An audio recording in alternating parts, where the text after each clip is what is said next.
Hello दोस्तों, स्वागत है आप सभी का हमारे यूट्यूब चैनल में। दोस्तों, आज के इस वीडियो में हम आरआरबी रेलवे ग्रुप डी का प्रैक्टिस सेट लगाएंगे। और रेलवे ग्रुप डी का जो एग्ज़ाम होने वाला है उसके लिए हम प्रैक्टिस सेट लगाएंगे।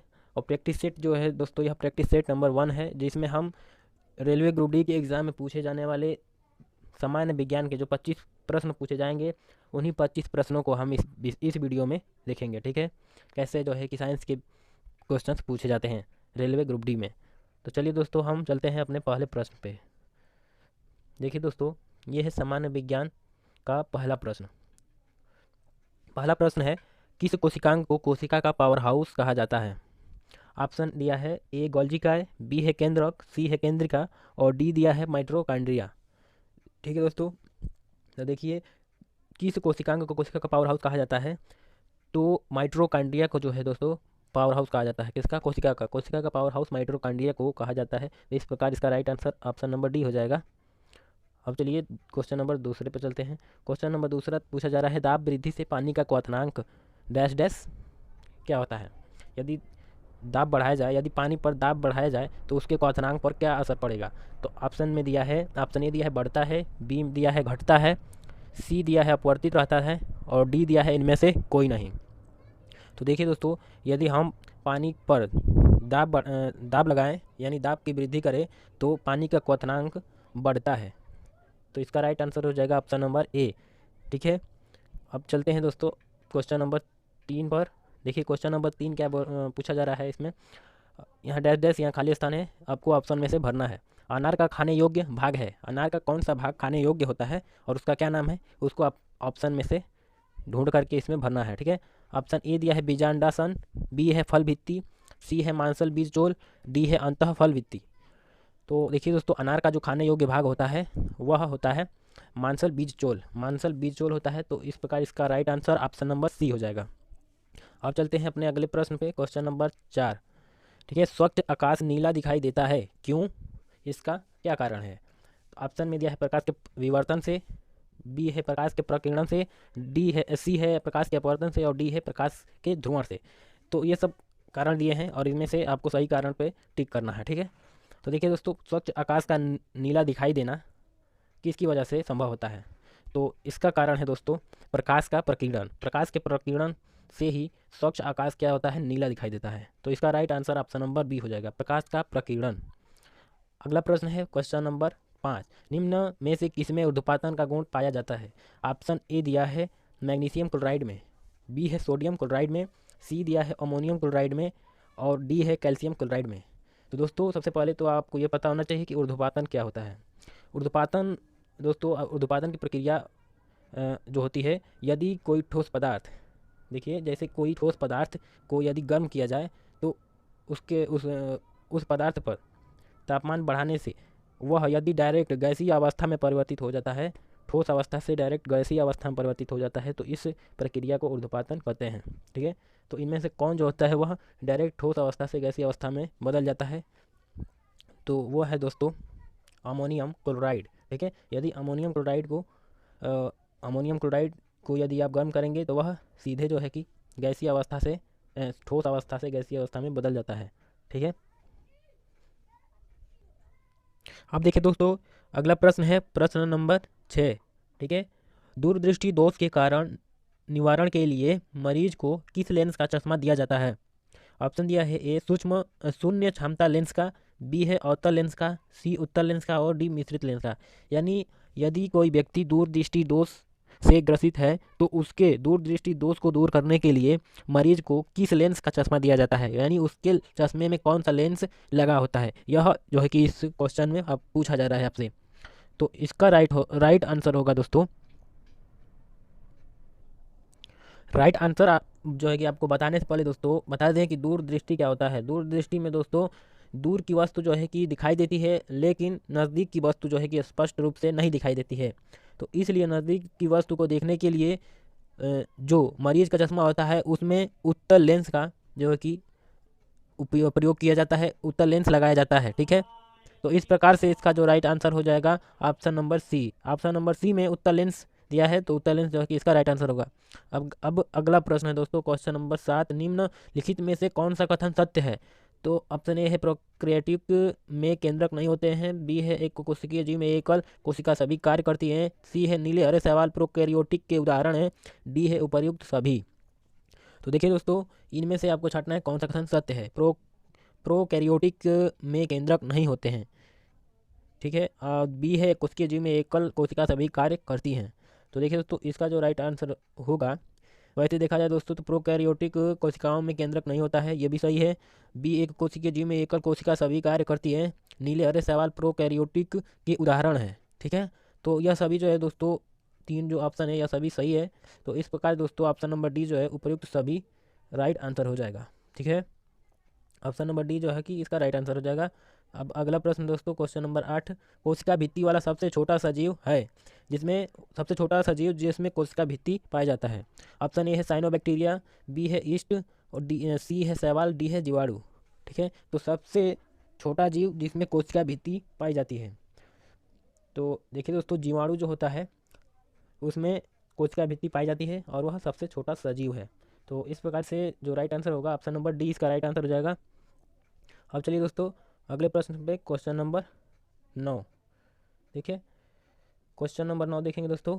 क्वेश्चन नंबर 9 पूछा जा रहा है इसमें, यदि किसी वस्तु की कंपनों की आवृत्ति घटती है और उसका आयाम बढ़ता है तब क्या होगा।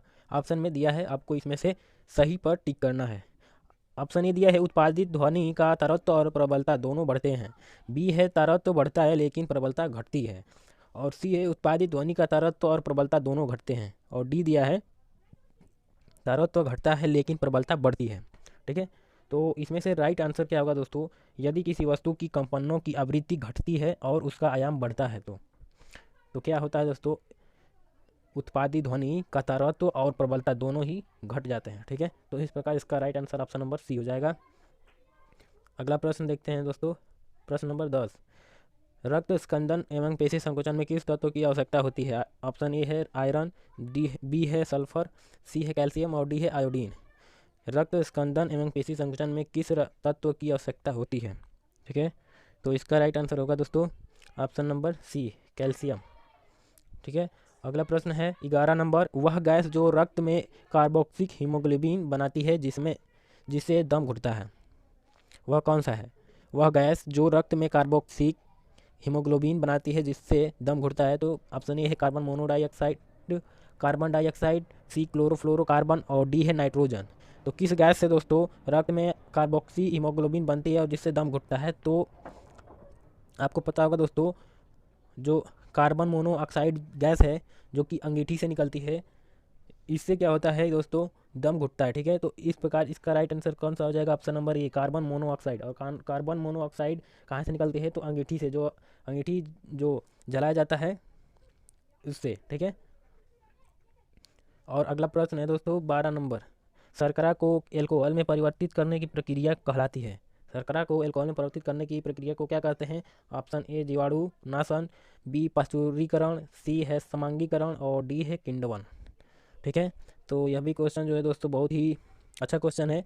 शर्करा को एल्कोहल में परिवर्तित करने की प्रक्रिया को क्या कहते हैं, तो ऑप्शन नंबर डी होगा इसका, किण्वन कहते हैं, ठीक है। अब चलते हैं अपने अगले प्रश्न में, क्वेश्चन नंबर 13, किसी फ्यूज तार के लिए क्या महत्वपूर्ण है। पहला ऑप्शन दिया है इसमें बहने वाली धारा, बी है इसका विशिष्ट प्रतिरोध, सी है इसका गलनांक, और डी है इसका उपयुक्त सभी, ठीक है। तो किसी फ्यूज तार के लिए क्या महत्वपूर्ण होता है, इसमें से आपको सही पे टिक करना है, ठीक है। तो देखिए दोस्तों, इसमें बहने वाली धारा, इसका विशिष्ट प्रतिरोध और इसका गलनांक सभी जो है कि महत्वपूर्ण होते हैं। तो इस प्रकार से इसका राइट आंसर हो जाएगा ऑप्शन नंबर डी, उपयुक्त सभी, ठीक है। किसी फ्यूज तार को बनाने के लिए ये सभी जो है कि चीज़ों को ध्यान में रख करके बनाया जाता है। उसके गलनांक को, ठीक है, उसका गलनांक जो है कि एक मान पर होता है, ताकि जिससे यदि मान लीजिए कि यदि वोल्टेज हाई होता है तो क्या हो इसका, यदि करंट का मान ज़्यादा होता है तो यह गल जाए तार, ठीक है, और जिससे कि डिवाइस जलने से बच सके, इसलिए इस चीज़ को ध्यान में रख करके इन सब चीज़ों को और फ्यूज तार को बनाया जाता है।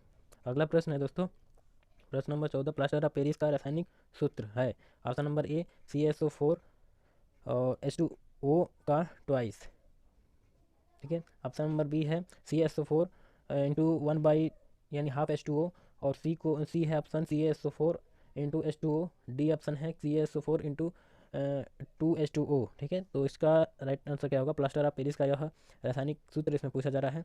तो यदि आपको याद है तो इसमें आप आसानी से ट्रिक लगा सकते हैं। तो देखिए दोस्तों, इसका जो प्लास्टर ऑफ पेरिस का जो सूत्र होता है CaSO4 इंटू हाफ H2O होता है। ठीक है, ये होता है प्लास्टर ऑफ पेरिस का रासायनिक सूत्र। ठीक है, तो इसका ऑप्शन नंबर बी जो है कि राइट आंसर होगा। अब चलिए क्वेश्चन नंबर 15 यानी 15। ठीक है, निम्नलिखित में से कौन सा कोबाल्ट से युक्त विटामिन है? ठीक है, ये देखिए बायो का बहुत ही अच्छा क्वेश्चन। ठीक है, पूछा जा रहा है किस विटामिन में कोबाल्ट पाया जाता है, या फिर कोबाल्ट युक्त विटामिन कौन सा है? ऑप्शन नंबर ए है विटामिन ए, बी है विटामिन सी, सी है विटामिन बी, सी है जो विटामिन 12, और डी है विटामिन 6। तो आप बता सकते हैं दोस्तों किस विटामिन में कोबाल्ट पाया जाता है? तो इसका राइट आंसर होगा दोस्तों विटामिन B12। B12 में जो है कि कोबाल्ट पाया जाता है। बहुत ही सिंपल क्वेश्चन है। अब चलते हैं अगले प्रश्न पे, क्वेश्चन नंबर 16।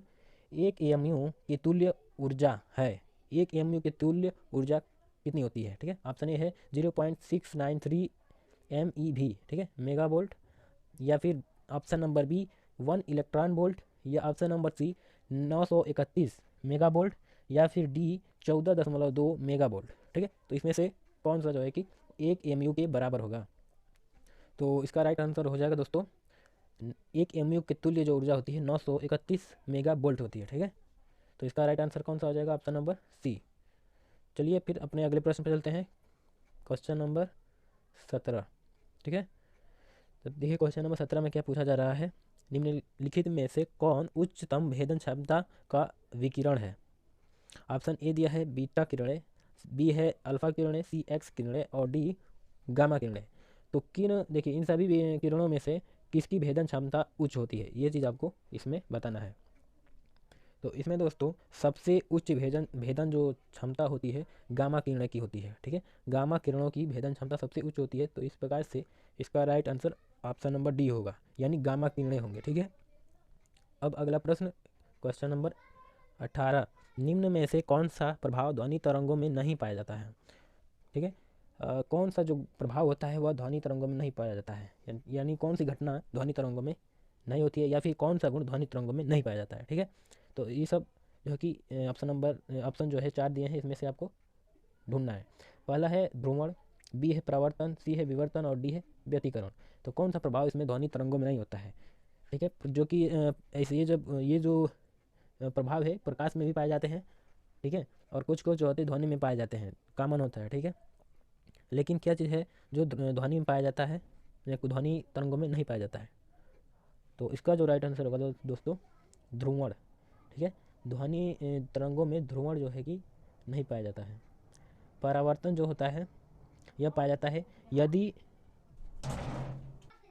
देखिए जो परावर्तन होता है, व्यतिकरण होता है, विवर्तन, ये सभी प्रभाव जो है ध्वनि तरंगों में पाए जाते हैं। परावर्तन भी क्या होती है? ध्वनि तरंग जो है वह यदि किसी दीवार से टकरा करके उसका परावर्तन हो सकता है। व्यतिकरण भी संभव है, विवर्तन भी संभव है, लेकिन ध्रुवण जो है कि नहीं संभव है। इसलिए ध्वनि तरंगों में ध्रुवण जो है कि प्रभाव नहीं पाया जाता है। ठीक है, तो इसका राइट आंसर हो जाएगा ऑप्शन नंबर ए।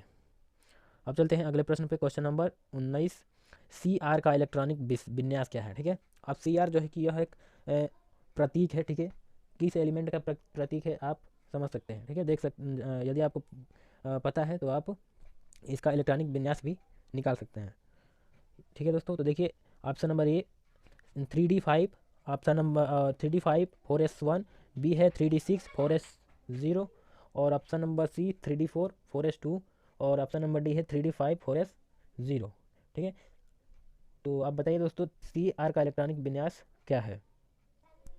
देखिए दोस्तों क्रोमियम का इलेक्ट्रॉनिक विन्यास जो होता है ये होता है, और इसमें आप लास्ट के दो जो है सिर्फ दो ये सब ये ले सकते हैं 3D5 और 4S1। अब इन दोनों को उठा करके आप अपने ऑप्शन से मैच करा सकते हैं कि किस ऑप्शन में ये चीज़ है 3D5 4S1। ठीक है, तो वही इसका राइट आंसर होगा।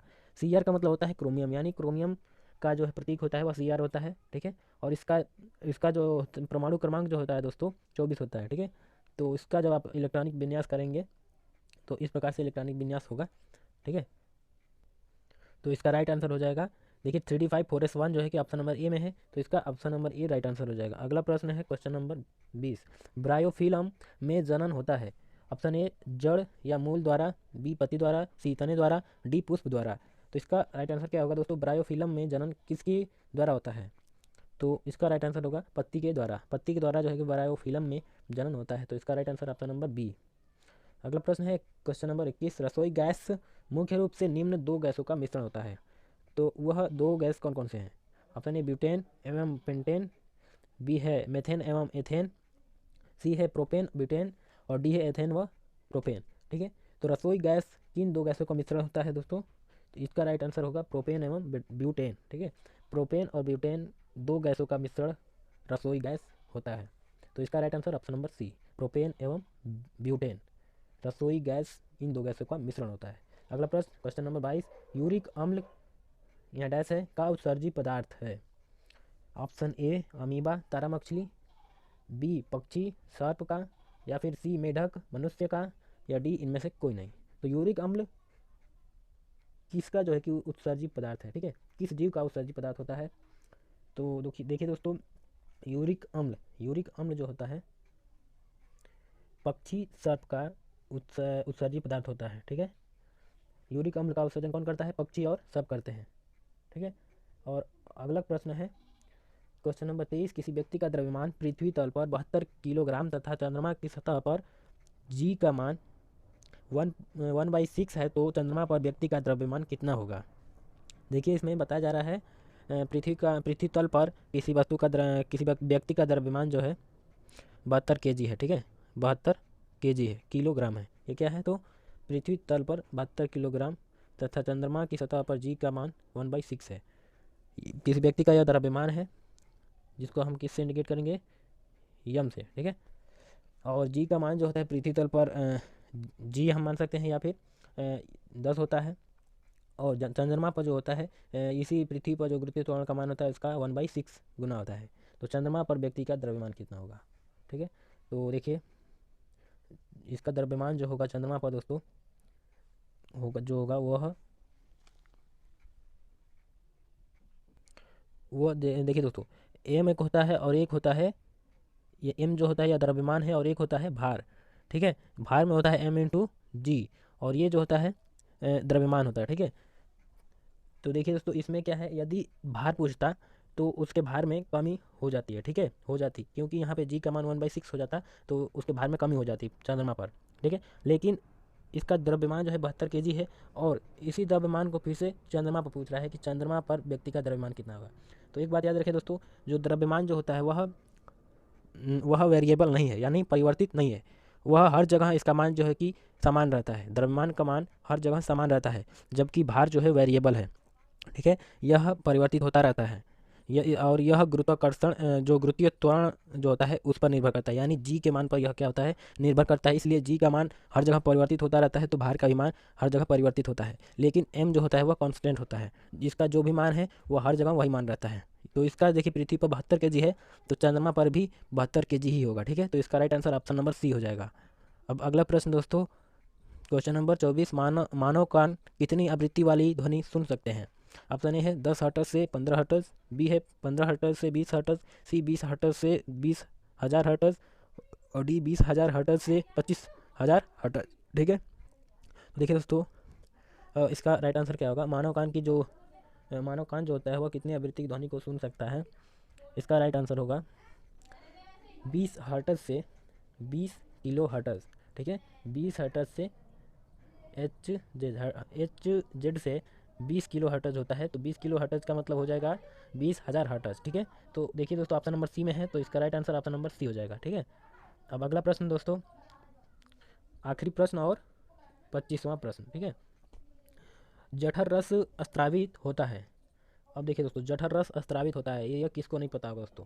ऑप्शन नंबर ए अमाशय से, बी यकृत से, सी अग्नाशय से, और डी छोटी आंत से। बता सकते हैं दोस्तों जठर रस किससे स्त्रावित होता है? तो इसका राइट आंसर होगा दोस्तों अमाशय से, यानी आपके पेट से इस रस का जो है कि स्त्राव होता है, और अमाशय जो है कि आपके पेट में ही पाया जाता है, तो अमाशय से जठर रस का स्त्राव होता है। तो इसका राइट आंसर ऑप्शन नंबर ए हो जाएगा, अमाशय। ठीक है, तो देखिए दोस्तों, आज का ये 25 क्वेश्चन साइंस के प्रैक्टिस सेट फर्स्ट। उसके बाद से अगले प्रैक्टिस सेट में हम फिर से सामान्य ज्ञान के 25 क्वेश्चन लेकर आएंगे, जो कि आपके रेलवे ग्रुप डी के एग्ज़ाम में पूछे जा सकते हैं। और ऐसे ही क्वेश्चन जो है दोस्तों आपके एग्ज़ाम में बनेंगे और ऐसे ही क्वेश्चन पूछे जाएंगे।